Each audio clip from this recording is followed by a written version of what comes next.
Hey guys, Krista here, and I'm here to talk about my weekly reads for this week. And it's going to be a really short video. I only have 3 books to talk about. The first one is called Masters of the Veil by Daniel Cohen. And the blurb says, life can't get much better for Sam Locke. Popular, good-looking, and with a future as a professional football player, every guy at Stanton High School wishes he were Sam. That is, until his championship football game, where Sam accidentally links with an ancient source of energy known as the Veil and reveals his potential to become a powerful sorcerer. Sam is whisked off to Atlas Crown, a community of sorcerers who utilize the Veil as part of their everyday life.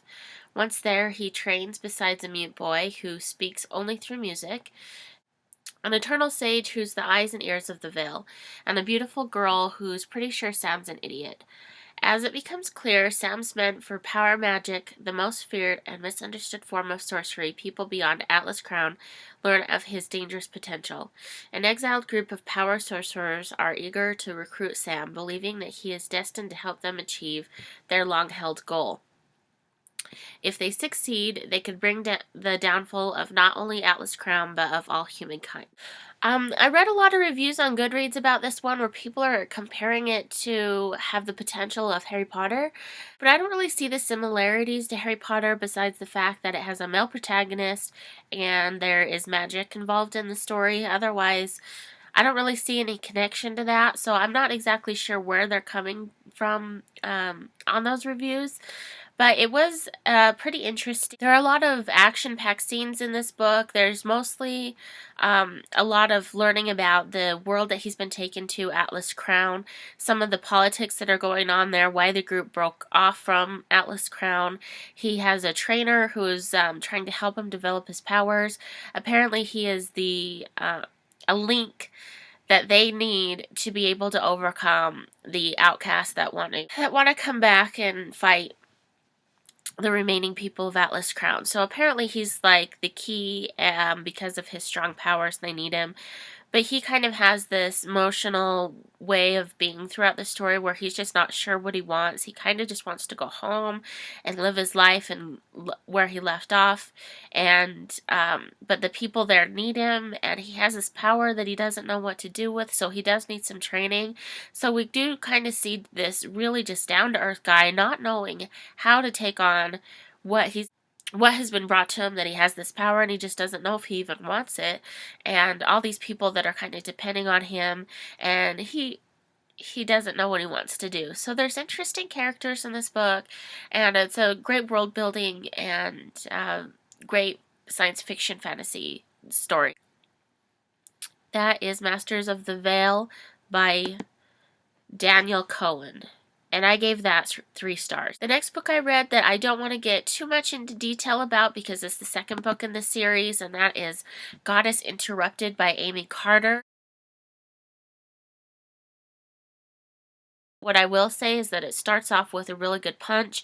It was a great way to get introduced into the second book of the series. I gave it the same rating that I gave book 1, and that was 3 stars. But what I will tell you is that the last chapter is amazing, and it will get you to want to pick up the next book, because now I really have to see what's happened. So it's the whole writing style and the plot pacing and everything is exactly like the first book. And so if you enjoyed the Goddess Test, you will want to continue with this series. And then the last book that I finished that I want to talk about is Ashes by Ilsa J. Bick. This one is described as it could happen tomorrow. An electromagnetic pulse flashes across the sky, destroying every